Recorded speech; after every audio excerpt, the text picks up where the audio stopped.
감사합니다. 오늘 하나님께서 교회원들에게 주시는 말씀 데살로니가전서 2장 17절에서 20절 말씀이죠. 주님께 영광이요 기쁨이 되는 신앙이 됩시다, 이런 제목인데 말씀 전해줄 때 하나님의 은혜가 함께하기를 원합니다. 그러니까 한 주간 편안하셨죠? 그래요. 여러분들 건강한 모습 보니까 아주 감사하고 좋습니다. 제가 어젠가 그젠가 안전 문자를 받았는데 700명이 모여서 예배드린 교회에 확진자 3명이 함께 있었는데요. 마스크를 잘 쓰고 예배를 드린 결과 추가 감염자가 1명도 나오지 않았다, 이렇게 문자가 왔더라고요. 그러니까 마스크 잘 써라, 그 말이겠죠. 근데 이 코로나가 전염력이 굉장히 빠르긴 하지만 이게 비말, 호흡기를 통한 비말 감염이기 때문에 사실 마스크만 잘 쓰면 코로나 걸리지 않습니다. 그러니까 이제 코로나 걸릴 수 있는 부분이요, 마스크를 써도 너무 가깝게 붙어 있으면 이 호흡 증기를 통해 가지고 감염될 수 있는데, 그런 장소라고 한다면 아마 복잡한 지하철 정도 되지 않을까. 버스나 지하철 그런 장소나 아니면 식당이나 카페 같은 데에서 이제 마스크를 어차피 벗고 대화를 해야 되니까 그런 곳으로 추정이 됩니다. 이제 이 초기에 교회에서 감염자가 좀 나왔는데요. 그때는 이제 이런 것에 대한 이렇게 이제 사전 지식이 좀 부족하다 보니까 이제 마스크를 벗고 식사들을 하고 대화를 하고 이런 과정 속에서 감염된 것 같아요. 그러니까 여러분들이 정말 마스크만 잘 쓰면 비말이 튀기지 않는 거리라고 한다면 절대 감염되지 않는다. 그러니까 여러분들이 안심하고 일상생활을 해 나가라. 그리고 코로나가 감염된다 하더라도 치사율이 독감보다 훨씬 적잖아요. 낮잖아요. 그러니까 안전하니까 여러분들이 겁먹지 마시고 일상생활 해 나가시고, 특히 예배 여러분들을 잘 이렇게 드리시기를 부탁을 드립니다. 지난번에도 말씀드렸지만 100년 전에, 딱 100년 전에 1919년도에 우리나라에 굉장히 스페인 독감이 유행했잖아요. 인구 2천만 명 중에서 740만 명이라는 3분의 1 이상이 감염됐습니다. 그때 사망자가 13만 명 정도가 좀 넘었죠. 그러니까 엄청난 숫자였었어요. 그런데도 불구하고 당시에 이런 통제나 이런 것들은 있을 수 없었고, 통제가 있다면 유관순 데모가 3.1운동 일어나지 않았겠죠. 근데 통제가 없었고 자유롭게 신앙생활을 했고 예배를 드렸습니다. 그러니까 그런 것들을 생각하면 그때는 마스크도 없었을 거 아니겠어요, 지금처럼. 그러니까 그런 거 생각하면 우리가 그냥 그렇게 겁먹을 필요는 없다, 이렇게 말씀을 드려요. 자, 오늘 하나님께서 말씀을 들어서 다음과 같은 3가지로 은혜를 주셨는데, 그 첫째가 분명 우리의 길을 막는 보이지 않는 세력이 있습니다 라는 것이고, 두 번째는 우리는 주님의 멸관이 되도록 힘써야 합니다 라는 것이죠. 세 번째, 재림의 확신이 분명해야 신앙이 흔들리지 않습니다, 이런 제목인데요. 자, 우리가 말씀을 따라가면서 보이지 않는 세력을 어떻게 대적하여 흔들리지 않는 신앙인으로 살아갈 것인지 성령께서 들려주시는 하나님의 음성을 듣도록 하겠습니다. 자, 첫째로 분명 우리의 길을 막는 보이지 않는 세력이 있죠. 네. 자, 18절 말씀 읽어봅니다. 시작. 그러므로 나 바울은 한 번 두 번 너희에게 가고자 했으나 사단이 우리를 막았도다. 아멘. 네. 자, 바울이 2차 선교 여행 중에 빌립보를 지나서 데살로니가에 도착을 합니다. 자, 바울은 도시로 들어가서 전도할 때마다 먼저 유대인 회당을 찾았는데요. 자, 유대인들이 도시 곳곳마다 회당을 짓고 여호와 신앙을 지키면서 살았기 때문에 그거를 베이스 캠프에서 복음을 전했던 것이에요.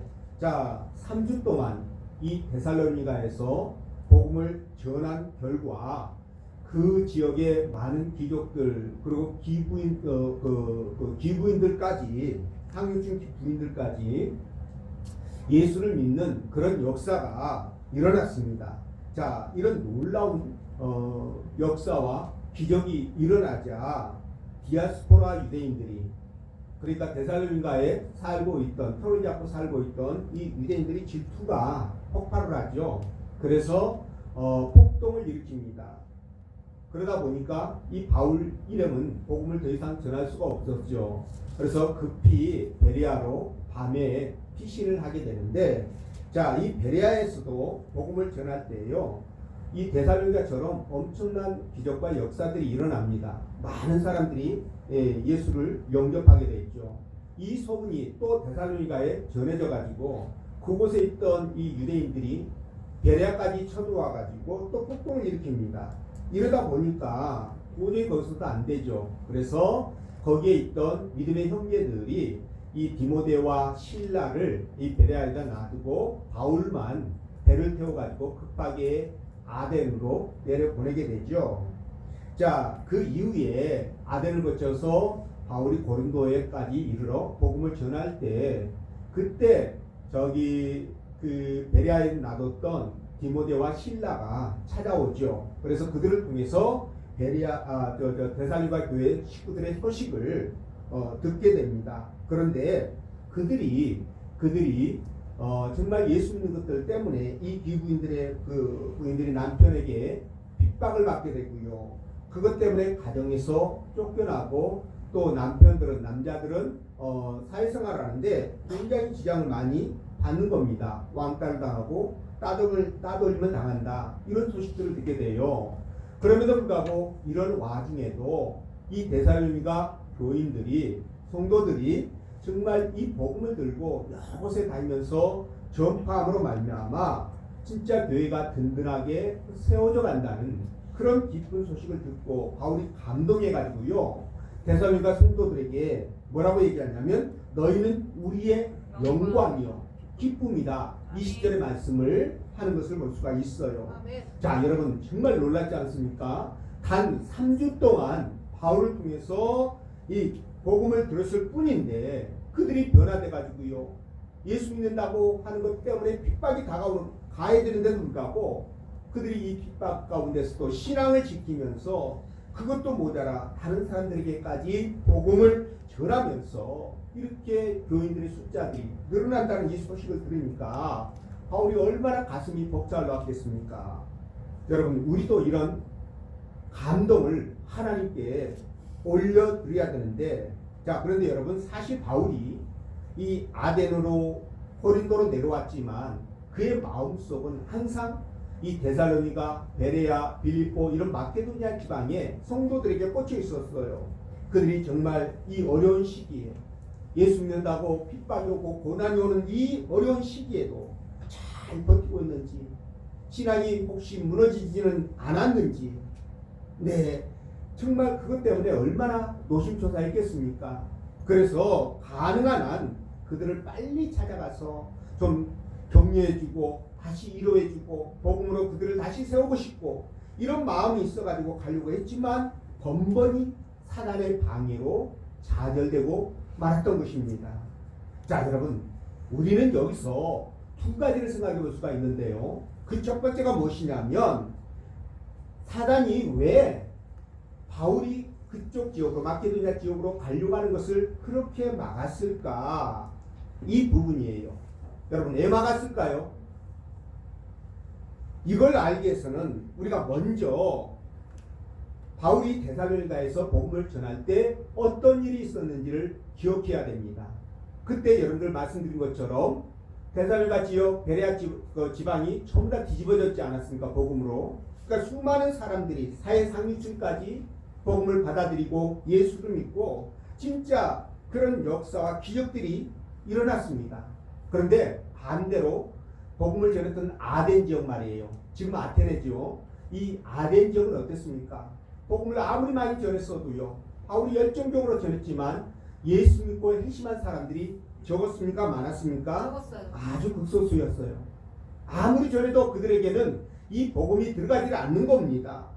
자, 그런데 만약 사도 바울이 이 아덴을 떠나서, 고린도를 떠나서 다시 마케도니아 지방으로 가가지고 복음을 전한다면 어떻게 될까요? 또 뒤집어지지 않겠습니까? 거기 있는 많은 사람들이 복음을 받아들이고 예수 그리스도를 영접하고 그런 놀라운 기적과 역사들을 경험하면서 하나님의 사람으로 바뀌어가지 않겠습니까? 사단 입장에서는 어떨까요? 보내고 싶어요? 안 보내고 싶어요? 안 보내고 싶죠. 가능한 한 어디다 묶어두고 싶어요? 이 아덴 지역에다가. 네, 사람들이 아무리 복음을 들어도 변화되지 않는 이런 지역에 묶어두는 것이 사단에게는 유익이 되겠죠. 그래서 사단이 그쪽 가는 곳을 막았던 것입니다. 자, 여러분, 사단이요 지금도 사람들에게 복음이 전해지는 것을 두려워할까요? 좋아할까요? 두려워요. 두려워하죠. 두려워합니다. 그래서 어떻게든지 복음을 전하지 못하도록 사람들에게 작업을 하잖아요. 여러분들이 실제적으로 복음을 전해보면 그런 것들을 바로 느껴요. 영적인 부분들을 바로 느낄 수 있습니다. 맞잖아요. 그렇죠? 여러분들이 복음을 전할 때 어때요? 뭐 쉽게 재밌게 막 가서 전해지나요? 얼마나 쭈뼛쭈뼛해지고 입이 안 떨어지지 않습니까? 충분히 기도하고 영적으로 무장하지 않으면 복음을 전할 수가 없어요. 그게 바로 사단이 역사하기 때문이라고 여러분들이 보시면 됩니다. 또 이 믿는 사람에게도 어떻게 합니까? 가능한 한 영적으로 무기력하게 만들어버리잖아요. 하나님에 대한 열정을 쉽게 만들고요. 그리고 열심히 하고자 하는 모든 것들을 다 이렇게 막 막아버립니다. 그래서 심지어 여러분들이 주일날 교회 나오는 것까지도 얼마나 부담스럽게 만들어버립니까? 이렇게 해서 결국은 어떻게 돼요? 신앙이 성장하지 못하도록 하고 항상 교회를 나오던 어린아이처럼 그 수준에 머물게 만들잖아요. 그러다가 결국은 어떤 계기가 되면 교회를 떠나게 만들지 않습니까? 네, 우리 교회도 지금 코로나 때문에 지금 못 나오신 분들이 한 10분 정도 이상 되는 것 같아요. 지금 이런 식으로 사단은요, 어떻게 하든지 사람들을 하나님에게로부터 분리시키기 위해서, 떠나게 하기 위해서 이렇게 작업을 하고 있는데도 불구하고 우리는 그런 것들을 모르는 거예요. 의식하지를 않습니다. 그러다 보니까 속수무책으로 당하고 있다. 이렇게 말씀을 드릴 수밖에 없습니다. 여러분, 하나님께서 우리에게 뭐라고 말씀하십니까? 이 부분에 대해서 깨어 있어라. 그리고 원수마귀를 대적하라고 얘기하잖아요. 아멘. 우리가 이런 부분들을 알아야 되는 겁니다. 손자병법에서도 저를 알고 나를 알면 백전백승이다라고 얘기하잖아요. 그러니까 알아야 되는 겁니다.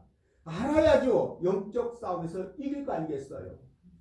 그렇지 않겠습니까, 여러분? 네. 그래서 우리가 이런 영적 싸움에 이기기 위해서는 우리의 포커스를 하나님 앞에 맞춰야 돼요. 아멘. 세상 것에 집착하지 말고요. 그쪽으로 우리의 중심을 싣지 말고요.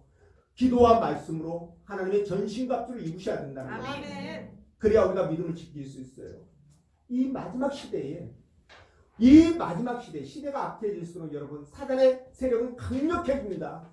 점점 이 세상이 그렇게 되어져 가고 있어요. 이런 시대에서 우리가 여러분 신앙을 지키고 믿음을 지키기 위해서 어떻게 해야 될까요? 전신갑주를 입어야 된다는 거예요. 아멘. 사단은요 얼마나 교활한지 모릅니다. 사단에게 교활한 뱀이라고 얘기하는 이유가 바로 영혼들을 속이는 수만 가지의 방법이 있기 때문에 그래요. 이 수만 가지 방법 중에서 대표적으로 제가 몇 가지만 말씀드리면 이런 거죠. 첫 번째 경우가 다윗의 경우인데 사단이 우리에게 이렇게 유혹합니다. 야 봐라, 다윗왕 보면 큰 죄를 지었지 않느냐, 간음죄, 살인죄, 뭐 엄청난 죄를 지었는데 회개한 다음에 어떻게 됐어? 아주 훌륭한 왕이 되지 않았어? 야, 너도 마찬가지야. 뭐 사람 뭐 살다 보면 죄 지을 수 있잖아. 괜찮아. 그 정도는 괜찮아. 지어. 그리고 적당한 때가 되면 그때 회개하면 되잖아. 이렇게 유혹해요. 근데 여러분들께 말씀드린 것처럼 회개가 내 마음대로 되나요? 안 돼요. 안 됩니다. 회개 내 마음대로 안 돼요. 진짜 안 됩니다. 그러니까 회개가 내 마음대로 절대 안 되기 때문에 여러분 때가 되면 언제쯤 내가 회개해야 되겠다 이렇게 생각하지 마시라는 거예요. 아멘. 여러분들 한번 시험을 한번 해보세요. 내가 며칠 날 내가 회개해야 되겠다라고 생각하고 그날 회개 한번 해보셔요. 되는지. 안 돼요. 왜 안 되냐면 이게 영적인 영역이기 때문에 그래요. 아멘. 하나님께서 우리에게 회개의 마음을 주셔야 아멘. 회개가 되는 겁니다. 아멘. 아시겠지요? 그리고 두 번째 경우가 있어요. 뭐냐면 이 모세의 경우인데, 야 봐라, 모세 위대한 하나님의 종 아니니? 근데 그는 어땠어? 혈기로 말하면 혈기가 분기충천해가지고 그 혈기 때문에 어떻게 했어? 사람을 죽였잖아. 혈기 때문에 하나님 주신 십계명 돌판 어떻게 했어? 때려 부셨지. 그 혈기 때문에 어떻게 했어? 바위를 몽둥이로 쳐가지고 난리를 쳤잖아. 너 몰라 알잖아. 괜찮아. 사람이 혈기 부릴 수 있지. 모세 봐. 그러다가 위대한 지도자 됐잖아. 너도 그렇게 될 수 있어. 혈기 부려도 괜찮아. 이렇게 할 수 있다는 거예요. 세 번째 경우 한번 들어볼까요? 네. 베드로 경우인데, 베드로 경우를 또 사단이 예를 들어서 얘기합니다. 야 베드로 봐봐. 예수님이 겟세마네 동산에서 진짜 그렇게 피가 땀이 되도록, 아니 땀이 피가 되도록 열심히 기도할 때 어떻게 했어? 자고 있었잖요. 그리고 또 베드로가 어떻게 했어? 예수님 또 3번 부인하고 말았잖요. 괜찮요. 너도 자. 그냥 피곤하면 자고, 피곤하면 교회 못 나갈 수 있지. 뭘 그려 그거 가지고. 야, 그 하나님이 째째하게 사랑의 하나님이 뭐 11조 뭐 이렇게 안 했다고 뭐 혹시 지옥 보내고 그러겠냐? 괜찮어. 뭐 급한 데 있으면 써. 아니 이렇게 한단 말이에요, 여러분. 이렇게 한다고요. 근데 우리가 이런 것들 조심해야 돼요. 아멘. 사단은 그냥 접근하지 않습니다. 항상 뭘로 접근한다? 하나님 말씀으로 접근해요. 말씀 가지고 그렇게 유혹을 합니다. 그러니까 우리가 이런 부분에 대해서 진짜 각성해야 돼요. 세상이 혼돈스럽고 혼돈하고 그리고 영적으로 혼탁할수록 여러분 우리가 분별력이 떨어집니다. 그래서 우리가 하나님 말씀 안에 믿음 안에 거해야 된다고 말하는 거예요. 아멘. 온전한 판단하기 위해서 그렇습니다. 또 이런 경우입니다. 사도 바울, 야 사도 바울의 메시지가 뭐니? 핵심 메시지가 뭐야? 야 오직 믿음으로 구원받는 거 아니겠어? 그래 안 그래? 너 이미 구원받기로 작정된 사람이야. 야 교회 좀 빠졌다고 구원 취소되겠어? 절대 아니야. 괜찮아. 괜찮아. 그러니까 신경 쓰지 말고 뭐 급한 데 있으면 돈 뭐 하나님 뭐 드릴 거 그냥 쓰고 그냥 네 마음대로 해. 괜찮아. 그렇다고 뭐 지옥 보내겠니? 괜찮아. 이렇게 되거든요. 근데 여러분 우리 하나님께서 뭐라고 말씀하십니까? 누가복음 16장 10절에서 이렇게 말씀합니다. 지극히 작은 것에 충성된 자가 어떻게 한다고요? 큰 것에도 충성하고 아멘. 또 지극히 작은 것에 불의한 자가 큰 것에서도 불의한다 이 말이에요. 아멘. 이걸 우리나라 말로 바꾸면 바늘도둑이 소도둑되다 이 말이에요. 그러니까 작은 것을 우리가 놓치면 작은 것이라고 무시하면 하나님 말씀을 버리면 어떻게 된다? 큰 것에서도 절대적으로 버리게 된다 이겁니다. 하나님 내가요 이것은 못해도 나중에 내가 순교할 때 되면 내가 순교합니다. 정말의 말씀이에요. 순교는 하루아침에 되는 게 아니라 내 신앙이 그동안에 쌓이고 그 연륜이 신앙의 어떤 영적인 그 체력이 갖춰져야만이 할 수 있는 거예요. 그리고 하나님 그때 된 은혜를 주셔야 할 수 있는 것입니다. 아멘. 자, 사단은 이렇게 저와 여러분들을 지금도 유혹하고 있는데요. 지금 저와 여러분들을 유혹하고 있을까요? 안 하고 있을까요? 있어요. 하지요. 당연히 하지요. 아니 세상에 그렇게 수많은 기적과 역사를 일으켰던 그 사도 바울을 유혹했고 그리고 그가 데살로니가 지옥으로 가고 싶어 했던 그 걸음을 막았다고 한다면 오늘날 사단도 저와 여러분들에 대하여 충분히 그보다도 더하면 될지 덜하지 않는다는 겁니다. 자 그렇다면 우리가 이 부분을 알아야 된다는 겁니다. 여러분. 아멘. 사단은 우리가 조금만 빈틈을 보이면 이렇게 우리에게 다가와서 작업을 하기 때문에 어떻게든지 우리는 어떻게 해야 돼요? 우리 마음을 다스려야 되는 거예요. 아멘. 그래서 여러분들이 신앙생활하는 과정 속에 어떤 누구 집사 정말 꼴보기 싫고 목사님이 섭섭하게 생각이 들고 목사님 얘기가 마음에 안 들고 이러면 어떻게 뭘 생각해야 됩니까? 그렇습니다. 사단의 작업을 생각해야 돼요. 오늘 사도 바울에게 작업을 했던 이 사단을 생각해야 됩니다. 그래서 하나님에게서 교회에서 마음이 멀어지고 목회자에서 마음이 멀어지게 하는 것은 결국 누구에게로부터 마음이 멀어지게 하는 거예요? 하나님께로부터 마음이 멀어지게 하는 겁니다. 아멘. 여러분 그것과 바로 연결되는 거예요. 이거는요. 그래서 우리가 굉장히 신경 쓰는 부분입니다. 그래서 여러분들이 혹시라도 마음 가운데 부정적이거나 섭섭하거나 이런 마음들이 든다면 바로 지금 사단이 작업하고 있다. 그러니까 내가 좀 불편한 생각이 드는구나. 이해가 안 되는구나. 용서가 안 되는구나. 이렇게 생각이 드는 거예요. 아멘. 여러분들이 이해하셔야 됩니다. 아멘. 그래서 절대로 우리는 진짜 주님의 은혜 안에 있어야 돼요. 그래야 아멘. 사단의 작업을 우리가 간파하고 미리 대책을 세울 수 있게 되는 겁니다. 아멘. 여러분 혈기 올라오면 이 사단의 작업이네. 누구 김집사, 박집사, 뭐 김권사 섭섭하죠? 그러면 사단의 작업이네. 이렇게 생각하셔야 된다는 거예요. 아멘. 장로님이 저 말을 왜 나한테 저렇게 하냐? 기분 나쁘네. 이러면 사단의 작업이에요. 무조건 사단의 작업이에요. 아멘. 왜냐하면 그것이 바로 교회 공동체를 허무는 것이기 때문에 그렇습니다. 아멘. 사단의 작업이라고 생각하시면 100% 맞습니다. 아멘. 99.9%가 아니라 100%. 100%예요. 100%. 아멘. 진짜입니다, 여러분. 이거 아니에요. 저 빈말 아닙니다. 아멘. 이거 성경적이에요. 아멘. 그래서 여러분들이 그것을 기억하시면서 진짜 하나님 앞에 사단의 유혹을 이기고 신앙을 세워가야 된다. 이렇게 말씀을 드리고요. 아멘. 자, 두 번째, 우리는 주님의 멸관이 되도록 힘써야 된다고 그랬죠. 19절 말씀 읽어봅니다. 시작. 우리의 소망이나 기쁨이나 사랑의 멸관이 무엇이냐? 그가 강림하실 때 우리 주 예수 앞에 너희가 아니냐? 아멘. 자, 여러분, 사도 바울의 귀에 데살로니가 교회 성도들의 신앙의 그 아름다운 모습들이 전해졌다고 그랬죠. 자, 전해졌는데 얼마나 기뻤겠어요.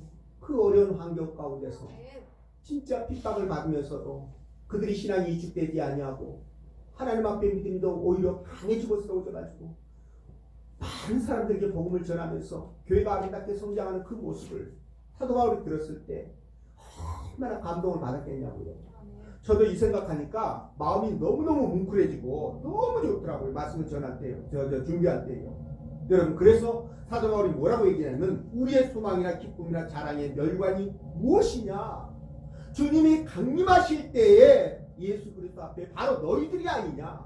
그러니까 다른 말로 얘기하면 너희들이 데살로니가 교회 성도들, 베레아 교회, 빌립보 교회 성도들이 바로 사도 바울의 뭐가 된다고요? 소망이고 기쁨이고 자랑의 멸관이 된다는 거예요. 아멘.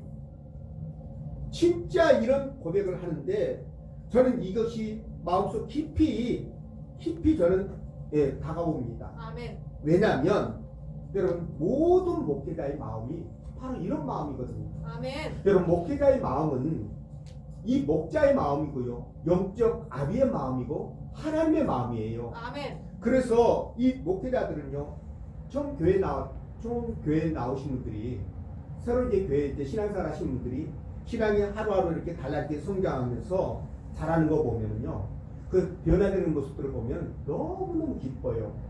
그것들 때문에 막 힘이 나고 용기가 나고 막 그러거든요. 근데 반대로 교회에 나온 신앙생활 한 지가 참 오래됐습니다. 시간이 아무리 많이 흘러도 절대 바뀌지 않고 똑같이 일편단심 초지일관 하신 분들이 있어요. 자, 일편단심 초지일관 제가 늘상 여러분들께 긍정적인 의미의 생각 말씀을 드렸는데 오늘 이곳에서 이 시간에는 이 초지일관 일편단심이 긍정적인 것이 아니라 목회자의 마음을 아프게 하고 목자의 마음을 아프게 하고 하나님의 마음을 아프게 할 수 있다는 뜻으로 여러분들에게 말씀을 드려요. 아멘. 그런 것들을 보면 얼마나 답답하고 안타까운 줄 아십니까? 그래서 우리는 신앙생활을 하면은요 하루하루 달라지지 못한다 할지라도 그래도 한 달, 두 달 아니면 1년, 2년은 달라져야 될 거 알겠습니까? 아멘. 근데 그런 모습을 보이지 못하면 정말 안타까운 거예요. 예를 들자면 이런 겁니다. 어떤 권사님이 새벽 기도에 참석해가지고 열심히 기도하고 돌아가다가 아니 나무밭에 그 호박이 얼마나 탐스럽게 달렸는지요. 아 저거 따가지고 가서 아침에 국 끓여 먹어야 되겠다 해가지고 뚝 따서 가지고 집으로 갔습니다. 이러면 안 된다는 거예요. 그렇죠? 아멘. 이러면 안 되는 거예요. 여러분. 예수 믿는 사람들은 세상 사람과 마음이 같아서는 안 돼요. 행동이 같아서는 안 되는 겁니다. 아멘. 달라져야 돼요. 아멘. 그것들이 나타나야 됩니다. 아멘. 또 이런 겁니다. 자, 보통 이제 교회 처음 나오잖아요. 그러면 주일 낮 예배 한 번 참석하는 경우가 많죠. 그러다가 시간이 지나면서 온전하게 주일 성수하고, 그러다가 또 시간이 지나면 수요 예배도 참석하고, 그러다가 지나면 금요 예배도, 새벽 예배도, 뭐 이렇게 또 참석하면서 월삭도 참석하고 이렇게 된단 말이에요. 그런데 이게 말이죠. 시간이 가고 세월이 흘러도 한 번 고정되면 딱 그 자리야. 절대 변화가 없어. 난 죽었다 깨어나도 나 잡아먹어도 난 못해. 난 내 맘대로 할 거야. 이렇게 하면 되겠어요? 안 되겠어요? 안 돼요. 진짜 이렇게 변화되지 않는 거 너무 신기한 거예요. 저는 너무너무 신기해. 어떻게 그럴 수 있죠? 근데 이렇게 되면 오늘 바울이 얘기했던 저들이 나의 소망이요 기쁨이요 자랑의 멸관이라고 얘기할 수가 없어요. 하나님이 그렇게 인정하지를 않지 않겠습니까, 여러분? 아멘. 그래서 우리가 하나님 앞에 온전하게 신앙을 세워가야 되는데 성장해야 되는 거죠. 아멘. 그래야 하나님이 저와 여러분들에게 멸관이라고 얘기하지 않겠습니까? 아멘. 네, 그래서 사도 바울은요 이렇게 정말 복음을 전해서 그 복음을 받아들여 가지고 변화된 성도들을 향해서 뭐라고 얘기했냐면 바로 기쁨이요 자랑이요 네 그리고 영광의 멸관이라고 표현을 했습니다. 오늘 본문뿐만이 아니라 빌립보서 4장 1절에서 똑같은 말씀을 하시거든요. 뭐라고 그러냐면 나의 기쁨이요 멸관이 사랑하는 자들아 이렇게 말해요. 나의 기쁨이요 멸관이 되는 사랑하는 자들아. 여러분 멸관이 어떤 뜻입니까? 옛날 고대 때 아테네 도시국가잖아요. 그 도시국가들이 정해진 날이 오면은 전쟁을 다 스톱하고 각 나라에서 대표들이 옵니다. 그래서 올림피아드라는 곳에서 경기를 하죠. 그래가지고 승리한 자에게 올개수로 만든 그 관을 씌워줍니다. 올개수관을. 이것이 바로 멸관의 그 의미로 사용되는데요. 이 멸관은 뭘 얘기합니까? 바로 자랑이죠. 아멘. 영광입니다. 아멘. 그리고 멸관 기쁨이죠. 상급이에요. 아멘. 이런 것들을 얘기하거든요. 그런데 여러분 이 멸관을 받은 사람은 얼마나 기쁘겠어요. 수많은 사람들이 지켜보고 있는 그곳에서 그 멸관을 딱 쓴다면 그게 내 개인의 영광을 넘어서 가문의 영광이고 국가의 영광이 아니겠습니까? 아멘. 바로 그 영광의 멸관을 이 사도 바울은 바로 성도들에게서 바라본 것입니다. 아멘. 그렇다면 하나님께서는 어떨까요? 하나님도 그 영광의 멸관을 바로 저와 여러분들 통해서 얻기를 원하시지 않겠습니까? 아멘. 그렇기 때문에 우리는요 진짜 하나님 앞에 믿음을 갖고 살아야 됩니다. 아멘. 하나님이 원하는 기뻐하는 그런 신앙의 모습을 보여드려야 되는 거예요. 아멘. 이럴 때 하나님이 감동하시지 않겠어요? 오늘 사도 바울처럼. 아멘. 사도 바울처럼 감동해가지고 그 벅차오르는 감동을 주체하지 못해가지고 그래서 썼던 편지가 이 데살로니가 전서예요. 너무 기뻐서. 그래서 데살로니가 전서 말씀을 보면 빌립보서 말씀을 보면 다 그런 마음들이 막 너무너무 느껴져요. 사도 바울의 마음이. 그게 바로 하나님의 마음입니다. 아멘. 저와 여러분들을 하나님이 보실 때 그런 마음이 들도록 그렇게 해야 되지 않겠습니까? 아멘. 그런 마음이 들어야 되지 않겠습니까? 아멘.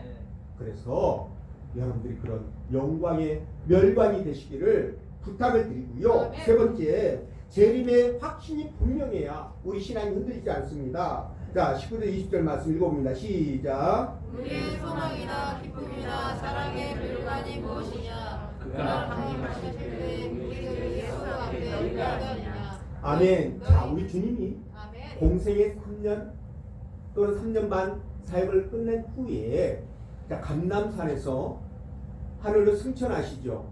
그때 수많은 제자들이, 성경 500명이라고 했습니다. 수많은 사람들이 그 예수님이 승천하시는 그 장면을 직접 목도하십니다. 그럴 때 예수님이 공중으로 끌려 올라가잖아요. 그러면서 구름이 싹 가립니다. 그때 천사의 음성이 들리죠. 제자들에게 너희들이 본 그대로 다시 오시리라. 아멘. 이렇게 말씀하셔요. 아멘. 그런데 우리 주님도 실제로 사역을 하실 때 요한복음 14장에서 뭐라고 말씀하셨습니까? 주님께서 내가 너희들을 위해서 초소를 예비하러 갈 것이야. 그 초소를 다 예비하게 되면, 너희들이 있을 곳이 예비되면 내가 다시 와서 너희들을 데리고 가게 될 거야. 이렇게 말씀하시잖아요. 재림을 말씀하셨습니다. 물론 성령으로 표현도 하는데 재림으로도 표현이 되죠. 재림을 약속하셨어요. 그리고 계시록 마지막에 있었던 주님께서 뭐라고 말씀하십니까? 내가 속히 다시 올 것이라. 내가 속히 다시 올 것이라고 그렇게 말씀하셔요. 그리고 오늘 본문의 말씀도 지금 우리 주님이 강림하실 때라는 표현을 쓰고 있잖아요.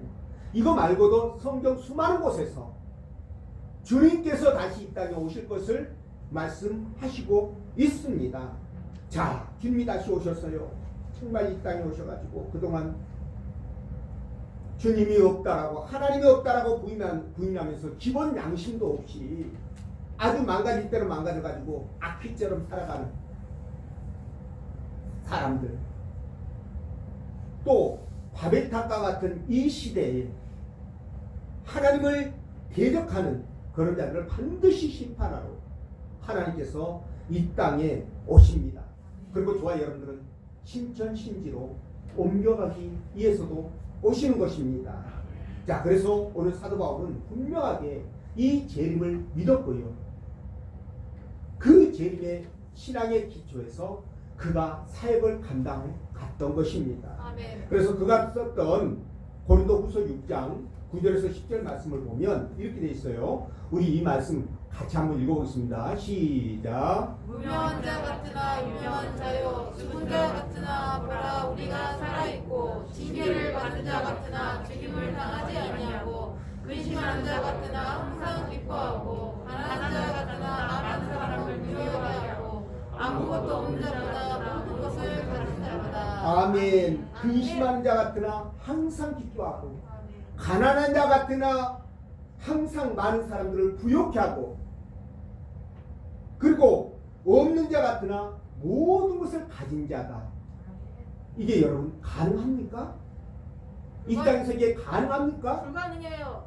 여러분, 그러나 예수 그리스도를 믿는 사람들은요, 이게 가능한 거예요. 아멘. 예수 그리스도가 이 땅에 다시 오셔서 이 세상을 심판하고 저와 여러분들을 영원한 신천신지로 이끌어 가신다는 것을 확실하게 믿는 사람들에게는 이게 가능해지는 거예요. 아멘. 진짜 이게 가능해집니다. 아멘. 여러분, 우리가 이 땅에 살아도요, 정말 얼마나 힘들고 어려운 일들이 많습니까? 요즘 평생 일해도 아파트 한 채 살 수 있나요? 못 삽니다. 그럼에도 불구하고 우리가 기뻐하고 감사할 수 있는 것은 주의 재림이 있기 때문에 그렇습니다. 아멘.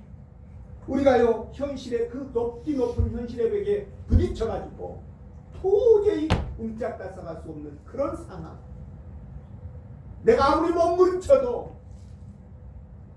감당할 수 없고 해결할 수 없는 이런 문제들 앞에서도 우리가 결코 좌절할 수 없는 이유는요, 무너질 수 없는 이유는 바로 주님이 함께 하시고 주님이 우리에게 약속하신 그 재림이 있기 때문에 우리는 이것을 극복할 수가 있는 것입니다. 아멘. 여러분, 우리 주님이 재림하시면 그동안 여러분들이 예수 믿느라고 고생하고 힘들었던 그 모든 것들이 있지 않습니까?